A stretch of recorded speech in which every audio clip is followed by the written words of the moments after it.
মানুষের নামে মিথ্যা অপপ্রচার করলে কি শাস্তি? আমরা অনেক সময় দেখি ফেসবুকে লেখালেখি করলে বিভিন্ন ধরনের মানুষের বিপক্ষে কথা বলা হয়। এটা কি গীবতের মধ্যে শামিল হবে কিনা?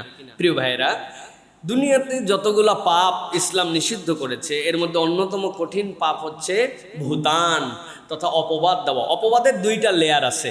একটা লেয়ার হচ্ছে অপবাদের, যদি আপনি কোনো সতী সাধী পবিত্রা নারীর ব্যাপারে আপনি ইচ্ছাকৃতভাবে তাকে তহমত দিয়ে থাকেন, তার অসৎ চরিত্রের কথা বলে থাকেন, আর প্রমাণিত হয় যে আপনি মিথ্যা বলছেন ইসলামে, তাহলে আপনার জন্য হদ হবে। হদের বিধান কি হবে? 80টা বেত্রাঘাত আপনাকে দেওয়া হবে। আর সাংঘাতিক আরেকটা পানিশমেন্ট হবে, কোনো দিন আপনার সাক্ষী আর গ্রহণ করা হবে না। আপনি সাক্ষীর তালিকা থেকে বাদ হয়ে যাবেন, আপনার কোনো শাহাদা নেওয়া হবে না, আপনি কোনো বিয়ের সাক্ষীও হতে পারবেন না, আপনি সাক্ষীর তালিকা থেকে বাদ হয়ে যাবেন। 2 নম্বর, ধরেন যে মেয়েদেরকে অপবাদ দেয় না, তাহলে তার জন্য তাজিরের বিধান হবে। মিথ্যা বলছে, মেয়ের অপবাদ না, অন্য বিষয়ে, তাহলে কাজী সাহেব ওই দণ্ডের অনুযায়ী তাকে তাজিরের বিধান দিবেন, তার জন্য একটা শাস্তির ফায়সালা করবেন। বাংলাদেশের যে দণ্ডবিধি, এই দণ্ডবিধির 499 ধারার মধ্যে এটার উপরে শাস্তি আছে। কেউ যদি কারো নামে অপবাদ দেয় 2 বছরের সশ্রম কারাদণ্ড হতে পারে, অথবা 2 বছরের কারাদণ্ড এবং এর সাথে অর্থদণ্ডও তার উপরে হতে পারে। সাইবার আইন যেটা আছে সেখানেও কিন্তু এই অ্যাক্টিভিটিস আছে। সর্বোপরি আমাদেরকে মনে রাখতে হবে, নবী করিম সাল্লাল্লাহু আলাইহি ওয়াসাল্লাম বলেছেন, কেউ যদি মিথ্যা অপবাদ দেয়, কারণ আমি মিথ্যা কথা বলে, কিয়ামতের দিনে আল্লাহ রাব্বুল আলামিন একটা হুকবা, তার জন্য একটা জাহান্নামের গর্ত খনন করে এই গর্তের মধ্যে তাকে নিক্ষেপ করে দিবেন, আলাদা শাস্তি হবে। সুতরাং ভাই, অনেক সময় না বলা ভালো, কিন্তু এমন কিছু বলে দিলাম যে এটা আমি জানি না। এই জন্য রাসূলুল্লাহ সাল্লাল্লাহু আলাইহি ওয়াসাল্লাম বলে দিয়েছেন, কাফা বিল মারই কাযিবান, একজন ইমানদারের জন্য মিথ্যুক হয় এইটুকুই যথেষ্ট, সে যা শুনে তাই বলে। আমি যা শুনলাম তাই বলে দিলাম। এইভাবে মানুষকে অপমানিত করা, মানুষের বিপক্ষে কথা বলা, লজ্জা লাগে। আপনার বিপক্ষে কোনো কথা গেলে আপনি একজন ইমানদার হয়ে ফেসবুকের কমেন্টের মধ্যে অপরকে গালাগালি করে এবং ঘোষণা দিয়ে রাখে যে আমার এই পোস্টের বিপক্ষে যদি কোনো কথা আসে, মুখ দিয়ে যা ইচ্ছা আছে আমি তাই গালি দিয়ে ফেলবো। অথচ নবী করিম সাল্লাল্লাহু আলাইহি ওয়াসাল্লাম বলছেন, সিবাবুল মুসলিমি ফুসুক ওয়া কিতালুহু কুফর। তুমি কোনো মুমিন মুসলিমকে গালি দিতে পারো না, এটা তোমার ফিস মানে কি? স্পষ্ট আল্লাহদ্রোহিতা। আপনার দাড়ি চাষলে যেরকম গুনাহ হবে, নামাজ ইচ্ছা করে বাদ দিলে যেরকম গুনাহ হবে, আপনার এই গালিতে এইরকম গুনাহ হবে আপনার। অথচ আমরা মনে করতেছি আমি ইসলামিস্ট, আমি ইসলামের পক্ষে লড়ে যাচ্ছি, আমি আল্লাহ রসুলের পক্ষে ফাইট করছি। কি দিয়া? গালি দিয়া। বলদ, এটার নাম কি? বলদ। বলদ বলা হবে না। বলদ আল্লাহর একটা প্রিয় সৃষ্টি, সে আল্লাহর সবসময় নিমজ্জিত রুকুর হালতে আছে, ও আল্লাহর রুকুর হালতে রাখছেন, মুগিব্বান আলা ওয়াজহি, কতগুলা সিজদার হালতে আছে। সুতরাং এগুলো কোনো প্রাণীর দ্বারাই উদাহরণ দেওয়া হবে না। আল্লাহ বলছেন বালহুম আদাল, এর থেকেও নিচে আলা। অতএব আমাদেরকে, প্রিয় ভাইয়েরা, আমাদের আমল বরবাদ করে দেওয়ার জন্য অপবাদ, ফেসবুকিং, আজগবি কথা, গালিগালাজ, এগুলো আমাদেরকে শেষ করে দিচ্ছে। এখান থেকে আমাদেরকে বাঁচার জন্য চেষ্টা করতে হবে। আল্লাহ যেন তৌফিক দান করেন। জানাজার নামাজে শরীক হলে বা নামাজ পড়লে এর সওয়াব হবে কি? অনেক ব্যক্তিদেরকেই দেখা যায় জানাজার সালাতের ক্ষেত্রে অবহেলা করেন। নামাজের পরে ঘোষণা হয় কিন্তু তারা উঠে চলে যান। এটা কি উচিত?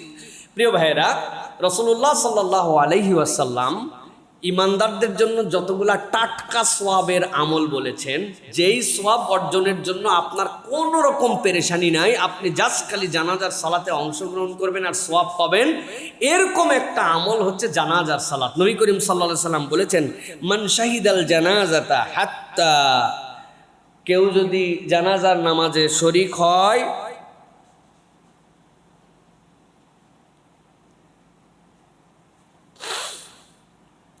নবী করিম সাল্লাল্লাহু আলাইহি সাল্লাম বলছেন, মান শাহিদাল জানাজাতা হাত্তা ইউসাল্লি, কেউ যদি জানাজার নামাজে হলো, জানাজায় আসলো, এরপরে সালাত আদায় করলো, রাসূল সাল্লাল্লাহু আলাইহি সাল্লাম বলছেন, আলাইহা, তার জন্য আল্লাহ রাব্বুল আলামিন দান করে দিবেন কি? কিরাত, 1 কিরাত পরিমাণ সওয়াব আল্লাহ রাব্বুল আলামিন তার আমল নামায় দান করে দিবেন। সুবহানাল্লাহ।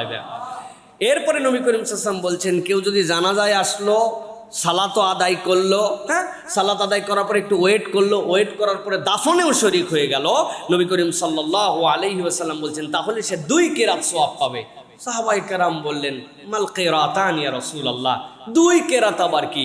নবী করিম সাল্লাল্লাহু আলাইহি ওয়াসাল্লাম বললেন, মিসলু জাবালাইনি আল আজিমাইন, 2টা বড় বড় পাহাড়, এর সমপরিমাণ সওয়াব আল্লাহ তোমার আমলনামায় দান করে দিবেন।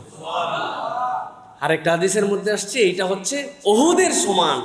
এখন এটা কি ব্যাপ্তির দিক দিয়েও হতে পারে, ওজনের দিক দিয়েও হতে পারে। আল্লাহ রাসূল সাল্লাল্লাহু আলাইহি ওয়াসাল্লাম এই সওয়াব দিয়েছেন। সুতরাং জানাজার ঘোষণা হওয়ার পরে এমার্জেন্সি কোনো কাজ যদি না থাকে, প্রত্যেক ইমানদারের এটা টাটকা সওয়াব আদায় করে নেওয়ার জন্য জানাজায় শরীক হওয়া আমাদের জন্য দায়িত্ব। প্রিয় ভাইরা, নবী করিম সাল্লাল্লাহু আলাইহি ওয়াসাল্লাম আরও বলেছেন, কোনো মুমিনের জানাজায় যদি 40 জন মানুষ দাঁড়িয়ে যায় এবং আল্লাহর কাছে শাহাদা দেয় যে আল্লাহ আমার ভাই, তাকে তুমি মাফ করে দাও, আল্লাহ আমরা তার জন্য দোয়া করতেছি, আল্লাহ রাব্বুল আলামিন ইমানদারদের এই সত্য সাক্ষ্যকে ওই মুর্দার জন্য কবুল করে নেন। সুবহানাল্লাহ।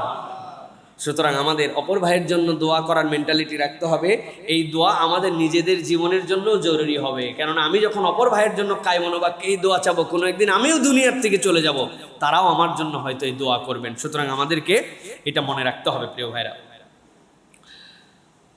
নাটক সিনেমা দেখি আবার নামাজও পড়ি, আমার নামাজ কি কবুল হবে? প্রিয় ভাইরা, আশা করা যায় আপনার নামাজ কবুল হবে এবং এই নামাজের দ্বারাই আপনি এখান থেকে বেরিয়ে আসতে পারবেন ইনশাআল্লাহ। কেননা ইন্না সালাতা তানহা আনিল ফাহশাই ওয়াল মুনকার। কিন্তু আপনার সালাতটা সালাতের মতো হচ্ছে কিনা এটাতে একটু মনোযোগ দেন ভাই। সালাত কেবল আনুষ্ঠানিকতার নাম নয়। আসলাম, দাঁড়ালাম, সফটওয়্যার চালু হয়ে গেল, মানে চলে গেল, সফটওয়্যার জানো না, এটা যেন খুশু, এটার খুজু, আগের সালাতের থেকে আরেক সালাতটা যেন একটু উন্নত, টাইমলি যেন সালাত পড়া, একটু নফল বাড়ানো, এই চেষ্টা করেন।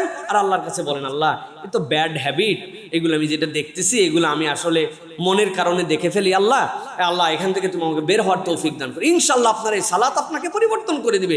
সুতরাং কেউ নাটক দেখলো আর সিনেমা দেখলো আর আপনি বলে দিলেন নাটক সিনেমা দেখে তোর পাত্র ফুটা হয়ে গেছে, এখন তুই নামাজ কোন জায়গায় রাখবি, পড়লেও কি না পড়লেও কি, আপনি এমন ওয়াজ করছেন, হ্যাঁ নামাজ বাদ দিয়ে দিচ্ছেন, এটা করা যাবে না প্রিয় ভাইরা। বরং তাকে বলতে হবে খারাপটা বাদ দেন, গুনাহটা বাদ দেন, আস্তে আস্তে ত্যাগ করেন। ওরে ভাই, আপনি তো সিনেমা হলে যাই সিনেমা দেখতেছেন না, এখন মোবাইলেই তো দেখতেছেন, মোবাইল তো আপনার অধীনে, সুতরাং এটার থেকে আপনি আস্তে আস্তে বেরিয়ে আসেন। সুতরাং নাটক সিনেমা দেখলেই তার নামাজ কবুল হবে না, বিষয়টা এরকম নয়। কিন্তু এটাও মনে রাখতে হবে যে আপনি সালাত পড়েই যাচ্ছেন, সাথে এটাও দেখে যাচ্ছেন, দুইটাই আপনি বৈধ তালিকার মধ্যে রেখে দিয়েছেন, একে লিবারেল মুসলমান হয়ে গেছেন। ইসলাম আবার এত সস্তা আইটেম না। আল্লাহ আমাদেরকে বোঝার তৌফিক দান করেন। আমাদের অনেক বড় বড় ঝামেলায় পড়ি আমরা, অনেক বড় বড় বিপদ আপদ হয়, এমন ধরনের ঝামেলা সৃষ্টি হয় যখন আমরা মনে হয় আর এখান থেকে বের হওয়া যাবে না। দুনিয়ার শ্রেষ্ঠ ঝামেলায় পড়ছিল একদল যুবক, আল্লাহর কাছে তার একটা দোয়া করেছিল। এমন ঝামেলা যদি ব্যাক করে চলে যায় শেষ করে দিবে, খুঁজে পাইলে হত্যা করে ফেলবে, বাধ্য করবে আল্লাহ ছাড়া অন্য কারো কাছে সিজদা করার জন্য, রব হিসাবে মেনে নেওয়ার জন্য। এর থেকে বড় ঝামেলা দুনিয়ায় আছে আর কিছু? আল্লাহ রাব্বুল আলামিন বলছেন, ইজ আওয়াল ফিতয়াতু ইলাল কাহফ, যখন মুসিবতে পড়ে ওই গুহাবাসীরা আল্লাহ রাব্বুল আলামিনের কাছে নিজেদেরকে সমর্পণ করে দিয়ে আল্লাহর কাছে সাহায্য প্রার্থনা করেছিল, আল্লাহ আমাদের থেকে বড় বিপদ আর কারো নাই, আমাদেরকে তুমি ছাড়া কারো উপাস্য হিসেবে মেনে নিতে বলে, পরিবারের আনুগত্য করতে বলে, হারামের সাথে সম্পৃক্ত, আমাদের মুসিবতের কোনো শেষ নাই। আল্লাহ পালাই আসছে, এখানে জেনে ফেললে খুঁজতেছে, আমাদেরকে শেষ করে ফেলবে। কি বিপদের বিপদ! আল্লাহ বলছেন, ফাকালু রব্বানা আতিনা মিন লাদুনকা রাহমা ওয়া হাইয়্ লানা মিন আমরিনা রাশাদা। আল্লাহর কাছে তারা বলল, আল্লাহ তোমার কাছে আমরা এখন বলতেছি, রব্বানা আতিনা মিন লাদুনকা রাহমা, তুমি আমাদের প্রতি রহমত দাও, ওয়া হাইয়্ লানা মিন আমরিনা রাশাদা, আল্লাহ আমাদেরকে সুপথে তুমি পরিচালিত করো, যেই রাস্তায় চললে আমরা মুক্তি পেয়ে যাব ওই রাস্তা তুমি দেখায় দাও। কেমনে হবে, কিভাবে হবে, সিস্টেম কি, কিচ্ছু জানি না। আল্লাহ রাব্বুল আমিন চিন্তার বাহিরে 309 বছর ঘুমায় রেখে দিয়েছিলেন। সুবহানাল্লাহি ওয়া বিহামদিহি।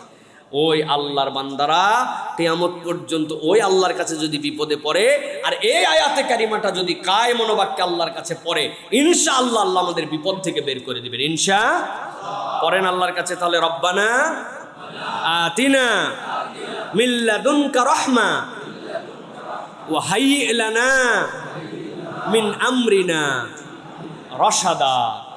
বিপদ মুসিবত বালা যতই আসুক, এই আয়াতের ওজিফা, এই আয়াতের আমল করতে হবে ইনশাল্লাহ। পারবো ইনশাআল্লাহ? যাদের মুখস্থ নাই মুখস্থ করে নেবেন। এইটা সূরা কাহফের মধ্যে এইটা আসছে। আল্লাহ যেন আমাদের বিপদ আপদ থেকে উদ্ধার করেন, আল্লাহর কোরআন দিয়ে আমাদেরকে আল্লাহর কাছে চাওয়ার মতো ব্যবস্থা করে দেন। হাযা মা ইনদি ওয়াল ইলমু ইনদাল্লাহ। সুবহানাকাল্লাহুম্মা বিহামদিকা আশহাদু আল্লা ইলাহা ইল্লা আনতা আস্তাগফিরুকা ওয়া আতুবু ইলাইক। আসসালামু আলাইকুম ওয়া রাহমাতুল্লাহ।